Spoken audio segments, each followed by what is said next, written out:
UP में मचा सियासी तूफान कितना बड़ा है, इसको लेकर अब खुलासे हो रहे हैं। सूत्रों के हवाले से खबर आ रही है और उसके मुताबिक केंद्रीय संगठन के दबाव से परेशान हो चुके सीएम योगी ने अपने इस्तीफे तक की पेशकश संघ के सामने कर दी थी।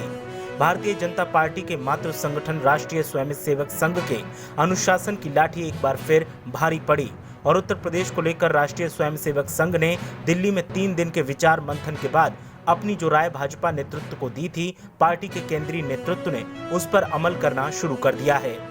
मुख्यमंत्री योगी आदित्यनाथ की गृह मंत्री अमित शाह और बीजेपी अध्यक्ष जेपी नड्डा के साथ जो विस्तृत चर्चा हुई, उसकी जानकारी अब सूत्रों के हवाले से निकलकर सामने आ रही है। हिंदी अखबार अमर उजाला की वेबसाइट पर प्रकाशित खबर के मुताबिक संघ के आशीर्वाद के बाद योगी का मुख्यमंत्री बने रहना तय हुआ है और अब जल्द ही राज्य मंत्रिमंडल का विस्तार और फेरबदल होगा, जिसके तहत पूर्व आईएएस अरविंद कुमार शर्मा और भाजपा में नए नवेले गए पूर्व केंद्रीय मंत्री जितिन प्रसाद को मंत्री बनाया जा सकता है, लेकिन इनमें से कोई भी उप मुख्यमंत्री नहीं बनेगा। सूत्रों के मुताबिक इसके पहले योगी सर संघ संचालक संघ के अपने करीबी शीर्ष पदाधिकारियों से बात करके अपनी स्थिति स्पष्ट कर चुके थे और इसलिए उन्होंने संघ के सर कार्यवाह दत्तात्रेय होसबोले की लखनऊ यात्रा के दौरान उनसे भेंट नहीं की, जबकि होसबोले 3 दिन तक लखनऊ में रहे और उन्होंने मुख्यमंत्री को मिलने का संदेश भिजवाया, लेकिन योगी तब मिर्जापुर और गोरखपुर की यात्रा पर थे।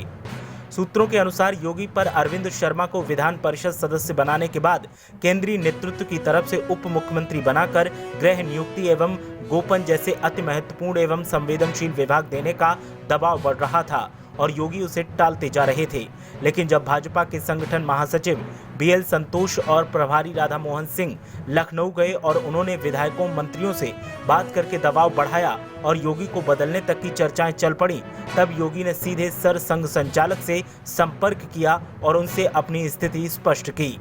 योगी के एक बेहद करीबी सूत्र के मुताबिक मुख्यमंत्री ने उनसे कहा कि पिछले 4.5 साल से मेरी सरकार ने केंद्र के हर निर्देश का पालन किया, यहाँ तक कि राज्यसभा विधान परिषद चुनावों के लिए पार्टी के उम्मीदवारों की सूची केंद्रीय नेतृत्व बिना उनकी सलाह के तैयार करके भेजता रहा है और वो उसे मानते रहे हैं। संगठन के नाम पर सरकारी कामकाज और नियुक्तियों में दखल दिया जाता रहा और अब असफलता का ठीकरा उनके सिर फोड़ा जा रहा है।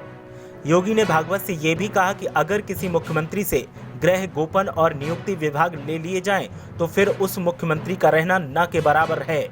इससे तो अच्छा है संघ प्रमुख अगर उन्हें निर्देश देते हैं तो वो अपना इस्तीफा ही दे देंगे। उन्होंने ये भी कहा कि संघ प्रमुख के आशीर्वाद से ही वो मुख्यमंत्री बनकर अपने दायित्व का पूरी निष्ठा से पालन कर रहे हैं।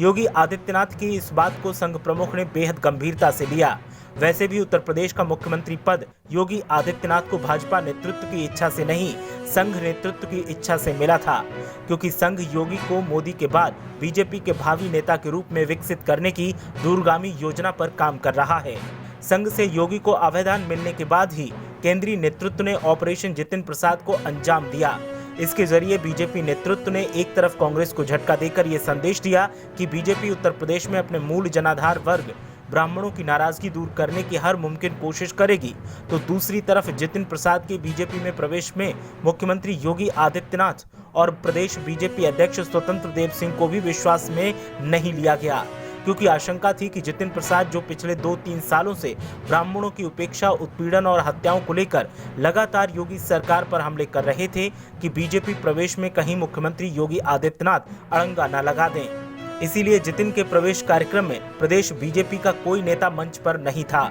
सूत्रों के मुताबिक योगी इससे असहज तो थे, लेकिन वक्त की नज़ाकत देखकर उन्होंने इस पर कोई प्रतिक्रिया नहीं दी, बल्कि ट्वीट करके जितिन का भाजपा में स्वागत किया। गृह मंत्री और भाजपा अध्यक्ष से बातचीत के बाद उन्हें जितिन को अपने मंत्रिमंडल में लेने में कोई परहेज भी नहीं रह गया है। प्रधानमंत्री नरेंद्र मोदी से योगी आदित्यनाथ की मुलाकात के बाद भाजपा में सब कुछ ठीक है का संदेश देकर चुनाव की अगली तैयारियों में पार्टी जुट जाएगी।